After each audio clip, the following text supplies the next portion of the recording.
உலகெங்கிலும் நாகரிகமுற்ற சமூகத்தில் இந்த சுதந்திரம் சுதந்திரம் என்கிற சொல் வரலாற்றில் எப்போதும் கேட்டுக்கொண்டே இருக்கிறது. எல்லாவற்றுக்கும் எல்லா உயிர்களுக்கும் சுதந்திரம் தேவைப்படுகிறது. ஒரு கூண்டில் அடைத்து கிடக்கிற கிளியை திறந்து விட்டால் அது பறக்கிற வேகத்தில் தெரியும் அதனுடைய சுதந்திர தாகம். கட்டிய கண்ணுக்குட்டியை அவுத்து விட்டால் அது துள்ளி குதித்து ஓடுகிற வேகத்தில் தெரியும் அதனுடைய சுதந்திர வெறி. எல்லா உயிர்களுக்கும் சுதந்திரம். சுதந்திரம் என்ற சொல்லிற்கு அர்த்தம் தெரியாதவனுக்கு கூட சுதந்திரம் தேவைப்படுகிறது என்கிறான்.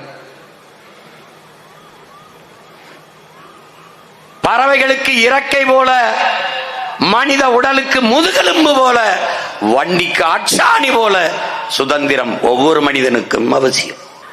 சுதந்திரமற்ற நாட்டிற்கு எந்த பெருமையும் இல்லை என்கிறான் ரூசோ.